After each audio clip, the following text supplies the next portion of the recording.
اعوذ باللہ من الشیطان الرجیم، بسم اللہ الرحمن الرحیم، الحمد للہ رب العالمین۔ تمام تعریفیں اس اللہ کے لیے ہیں جو تمام جہانوں کا پالنے والا ہے، یہ بھی ترجمہ درست ہے، اور تمام جہان والوں کا پالنے والا ہے، یہ ترجمہ بھی عربی لنگوسٹک کے اعتبار سے درست ہے۔ تمام جہان سے مراد جیسے اب جتنی سپیشیز دنیا میں آباد ہے وہ ہر ایک کا ایک اپنا جہان ہے۔ پرندے ہیں، پرندوں کا ایک اپنا جہان ہے، حیوانات ہیں، ان کا اپنا ایک جہان ہے، نباتات کی سپیشیز ہیں۔ اس وقت روئے ارض پہ آلموسٹ 2 ملین سپیشیز دریافت ہو چکی ہیں، نباتات حیوانات کی ملا کر، اور ایک ایک سپیشیز آگے بلینز میں۔ انسان ہی دیکھ لیں 7.5-8 ارب کے قریب ہے، اور باقی حشرات الارض اگر آپ گننا شروع کریں نہ ختم ہونے والے۔ تو یہ تمام کا پالنے والا کون ہے؟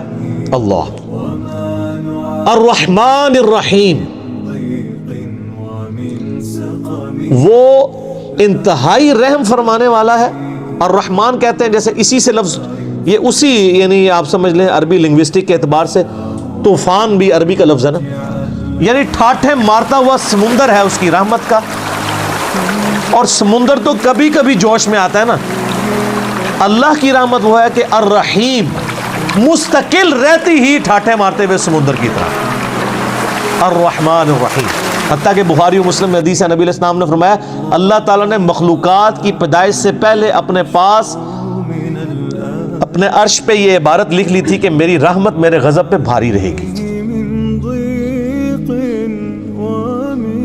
قرآن میں بھی ہے وَكَتَبَ عَلَى نَفْسِهِ الرَّحْمَةِ، کہ یہ اللہ نے اپنے اوپر خود لازم کر لیا کہ میں ہر حال میں رحم ہی کروں۔ رحم والا جو اللہ تعالیٰ کا پہلو ہے یہ ڈومیننٹ ہے۔ سورہ فاتحہ جو ہے وہ ذہن میں رکھیے گا، قرآن کی ماں ہے، ام الکتاب ہے، فاتحہ ہے، قرآن کھولنے والی چیز ہے۔ تو اس میں جو جو چیز آ رہی ہے نا، اس کی جڑ پڑ رہی ہے نا، وہ پورا قرآن اسی جڑ سے پھر اگنے والا وہ بڑا تناور درخت ہے۔ ہر چیز کی جڑ سورہ فاتحہ۔ مالک یوم الدین، وہ مالک ہے قیامت کے دن کا۔ دنیا میں تو کئی بادشاہ ہیں، اس کی اجازت سے، اس کی مرضی سے نہیں، اجازت سے۔ اجازت یہ ہے کہ کھلی چھٹی ہے، مرضی نہیں ہے کہ وہ غلط کام کرے۔ وہ بس اللہ نے 2 راہیں دکھا دی ہیں، انا ہدیناہ السبیل اما شاکرا و اما کفورا۔ ہدایت کا راستہ واضح کر دیا، چاہے تو شکر گزاری کی روش اختیار کرو، خواہ ناشکری کی۔ لیکن قیامت کے دن صرف اللہ ہی کا حکم چلے گا۔ دنیا والے جتنے احکامات ہیں یہ سب کے سب پاورز لوگوں کی طرف سے جو اللہ تعالیٰ نے دی ہیں وہ سلب کر لی جائیں گی۔ لمن الملک اليوم للہ الواحد القہار، آج کس کی بادشاہت ہے؟ اس قہار کی جو سب پہ چھایا ہوا ہے۔ قہار کہتے ہیں سب پہ چھانے والا۔ تو قیامت کے دن کا مالک ہے۔ ایاک نعبد و ایاک نستعین، تعریف کرنے کے بعد اے اللہ ان ساری چیزوں کے ہوتے ہوئے حق تو یہ ہے کہ عبادت بھی تیری ہوگی، دعا بھی تجھی سے کی جائے گی۔ اے اللہ ہم صرف تیری ہی عبادت کرتے ہیں اور کرتے رہیں گے، تجھی سے مدد مانگتے ہیں اور تجھی سے مانگتے رہیں گے، کیونکہ یہ مضارع کا صیغہ ہے جو کنٹینیوشن ہے۔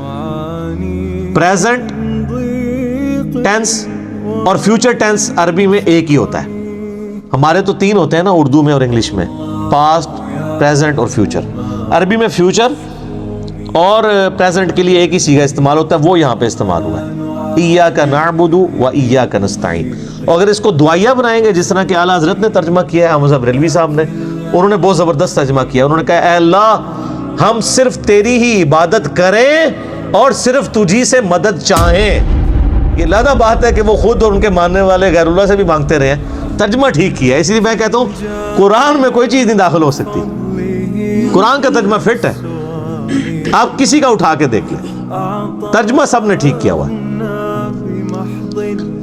اچھا، عبادت میں تو دعا بھی شامل ہے۔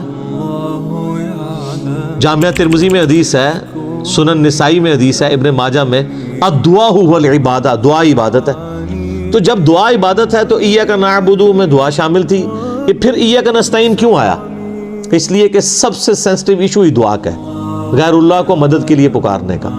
تو اللہ تعالیٰ نے اس کو اسپیسیفکلی بیان کیا، اس کے باوجود امت کی اکثریت غیر اللہ سے مدد مانگ رہی ہے. ایک تو ہے ظاہری اسباب، وہ تو آپ مانگیں، تو قرآن میں حکم ہے وَتَعَاوَنُوا عَلَى الْبِرِّ وَالتَّقْوَى وَلَا تَعَاوَنُوا عَلَى الْإِثْمِ وَالْعُدْوَانِ.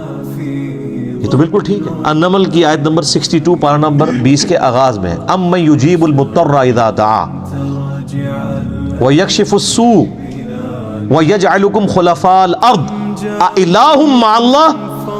بھلا بتاؤ تو کون ہے جو مصیبت میں گھرے ہوئے شخص کی فریاد کو سنتا ہے اور اس کی تکلیف اس سے دور کرتا ہے، اور تمہیں اپنے ماں باپ کے مرنے کے بعد خلیفہ کرتا ہے اس زمین پر. أَإِلَٰهٌ مَّعَ اللَّهِ، کیا اللہ کے ساتھ کوئی اور الہ بھی ہے جس کی ایکوالٹی ہو؟ قلیلا ما تذکرون، بڑے کم لوگ ہی نصیحت پکڑتے ہیں. تو میں نے کہا اللہ تعالیٰ کہہ رہا ہے کہ جس کے بارے میں تمہارا یہ عقیدہ ہے نا کہ وہ مصیبت اور پریشانی میں تمہارا مشکل کشا ہے، تو گویا الہ ہے وہ. مجھے قرآن میں غیر اللہ سے مدد کا ہے کدھر ہے جی؟ وہ کہتے ہیں وَاسْتَعِینُوا بِالصَّبْرِ وَالصَّلَاةِ، نماز اور صبر سے اللہ کی مدد چاہو. تو وہ مدد تو اللہ کی چاہ رہے ہیں، یا یہ کہہ رہے ہیں کہ المدد یا نماز میری مشکل کشا، المدد یا صبر مشکل کشا. آگے نہیں پڑھتے ان اللہ مع الصابرین، صبر کرنے والوں کے ساتھ اللہ ہوگا. وہ کہتے ہیں حضرت عیسیٰ علیہ السلام نے کہا تھا من انصاری اللہ، کون ہے جو اللہ کے لیے میرا مشکل کشا بنے؟ وہ تو ظاہری اسباب میں. ہمارے نبی علیہ السلام کے بھی صحابہ آپ کے جو ساتھی تھے وہ آپ کے اسباب میں آپ کے مشکل کشا تھے، لیکن وہ والا مشکل کشا نہیں کہ جو آپ وہ سمجھ رہے ہیں. ورنہ اگر نبی کا مشکل کشا صحابہ اکرام تھے تو پھر تو ان کا مرتبہ اوپر ہو گیا. تو وہ صرف صحابہ مشکل کشا نہیں تھے، وہ یہودی جس نے نبی علیہ السلام کی زیرہ گروی رکھ کے آپ کو کچھ دیا تھا وہ بھی مشکل کشا ہے. اور سب سے بڑا مشکل کشا سورج ہے. سورج اگر ختم ہو جائے تو زمین پہ نہ نباتات اپنا اگ سکتی ہیں، نہ حیوانات ان نباتات کو کھائیں گے، سب کچھ ختم ہو جائے گا. دنیا میں ہواؤں کا چلنا، موسموں کا بدلنا، یہ سب کچھ سورج کی وجہ سے ہے. تو کوئی کہتا ہے المدد یا سورج، کسی کے ذہن میں یہ وہم بھی آتا ہے کہ سورج مشکل کشا ہے، حالانکہ آپ کے بزرگ تو کچھ بھی نہیں کر سکتے جو کچھ سورج کر رہا ہے، اور سورج کو موت بھی نہیں ہے، یہ آپ کے بابے مر چکے ہیں. تو کہیں نا المدد یا سورج، کہیں گے نہیں جی سورج کا کیا کمال ہے، وہ تو اللہ نے اس کی ڈیوٹی لگائی ہوئی ہے، تو ہم اس کو کیوں پکارے، ہم اللہ کو کیوں نہ پکارے؟ تو بابوں کی بھی اگر ڈیوٹی لگی ہوئی ہے تو بابوں کو نہ پکارو، ویسے ڈیوٹی کو نہیں لگی ہوئی. اگر لگی بھی ہو for the sake of argument, تمہاری جعلی جو دلائل ہیں اس پہ ایگری کرتے ہوئے، پھر بھی ان کو نہیں آپ پکارو گے، شرک ہو جائے گا اور ناقابل معاف ہو جائے گا. اہدنا الصراط المستقیم، اے اللہ ہمیں چلا سیدھے راستے پر. یہاں بھی دھوکے دیتے ہیں، اور یہ سارے بزرگ ٹھیک ہیں، سارے ہی راستے ٹھیک ہیں. وہ قرآن میں تو راستے آئے کہ ہی نہیں ہیں. قرآن میں گمراہی جمع کے سیغے سے آئی ہے، ہدایت ہمیشہ سنگولر کے سیغے سے. ظلمات آیا گمراہی کے لیے، نور آیا، انوار نہیں آیا. تو قرآن کا ترجمہ ہی غلط کر رہے ہو. اہدنا الصراط المستقیم، اے اللہ ہمیں چلا سیدھے راستے پر. صراط الذین انعمت علیہم، راستہ ان لوگوں کا، راستے نہیں. وہ کہتے ہیں چاروں ہی حق پہ ہیں، پانچوں ہی حق پہ ہیں، سارے ہی ٹھیک ہیں. راستہ ان لوگوں کا انعمت علیہم، جن پر تیرا انعام ہوا. اور یہ آیت پڑھ کے اپنے بابوں کے نام لینے شروع کر دیتے ہیں. یہ بابے تو جمع بھی نہیں سن اس ٹائم جدو آیت نازل ہوئی ہے. اور پھر یہ بابے بھی مختلف ہیں. بریلویوں کے انعمت علیہم جو ہیں وہ مغضوبی علیہم ہیں دیوبندیوں کے، اور دیوبندیوں کے انعمت علیہم جو ہیں بریلویوں کے مغضوبی علیہم ہیں، اور وہ ضالین بھی ہیں. تو بابوں کی کون سی آپ ہمیں ڈوز لگا رہے ہیں؟ کوئی بابے کامن نہیں ہے. انعمت علیہم کون ہے؟ وہ سر سورہ النساء کی آیت نمبر 69 میں ہے، من النبیین والصدیقین والشہداء والصالحین. نبی ہیں، صدیقین ہیں، شہداء ہیں، صالحین ہیں. لیکن صالحین کون؟ ڈیفینیٹ تو صرف صحابہ اور اہل بیت ہے. اس کے بعد صرف ہماری اسیسمنٹس اللہ کو پتہ ہے، کیونکہ وہی کا معاملہ ہے. تو راستہ، اور وہ راستہ کس کا ہے؟ اچھا راستہ اللہ کی طرف سے کسے عطا ہوتا ہے؟ بابے کو یا پیغمبر کو؟ اللہ کے کھاتے میں تو بابا کوئی ہوتا ہی نہیں ہے، پیغمبر ہی ہوتے ہیں، باقی سب فالوور ہوتے ہیں. لیڈر ایک، یہاں تو ان کو انہوں نے لیڈر بنا دیا ہوا نا، یہ فالوور تھے.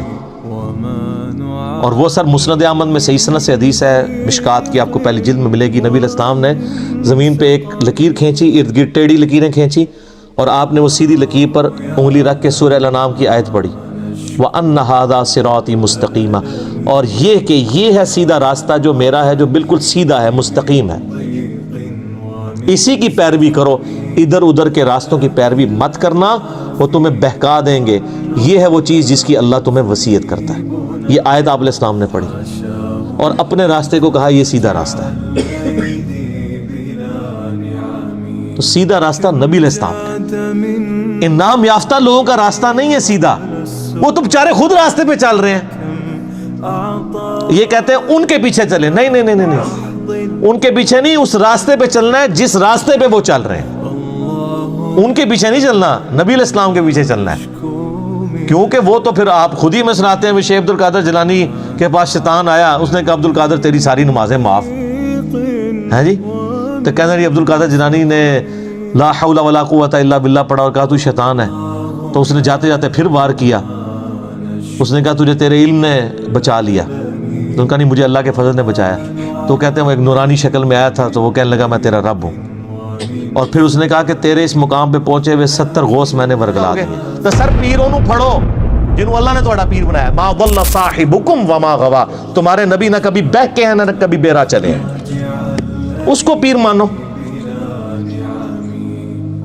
سناتے خود ہیں اور انجین نہیں، پھر جب ہم کرتے ہیں ان کو سمجھ آتی ہے ہمارے ساتھ ہو کیا گیا۔ اس کا اللہ غوثوں کا تو اعتبار ہی کوئی نہیں، 70 غوث جو رگڑے گئے نے، باقی کا کیا اعتبار ہے؟ تو نبی علیہ السلام کو اپنا امام مانے، تو صراط الذین انعمت علیہم نبی علیہ السلام کا راستہ۔ اچھا بخاری مسلم میں ایک حدیث ہے، ایک صحابی حاضر خدمت یا رسول اللہ قیامت کب آئے گی؟ فرمایا کو تیاری کی ہے؟ کہ یا رسول اللہ بس موٹے موٹے فرض ہی پورے کرتا ہوں، زیادہ کوئی باتیں نہیں میرے پاس۔ یعنی باتوں سے مراد یہ نہیں ہے کہ نماز ہی نہیں پڑھتا ہوں، یعنی نفلی باتیں نہیں ہیں، کوئی نفلی روزے نہیں رکھتا، بہت تہجدیں اشراقیں نہیں پڑھتا، موٹا موٹا جو فرض دین ہے اس پہ چلتا ہوں، البتہ میں اللہ اور اس کے رسول سے محبت کرتا ہوں۔ تو نبی علیہ السلام نے فرمایا پھر اللہ اور اس کے رسول تیرے ساتھ ہوں گے۔ انس بن مالک کے بخاری مسلم میں الفاظ ہیں کہ ہمیں اسلام لانے کے بعد پوری زندگی حضور کے کسی فرمان سے اتنی خوشی نہیں ہوئی جتنے اس فرمان سے ہوئی کہ جو اللہ اور اس کے محبوب سے محبت کرتا ہے، اللہ اس کا محبوب اس کے ساتھ۔ صراط الذین انعمت علیہم غیر المغضوب علیہم ولا الضالین آمین۔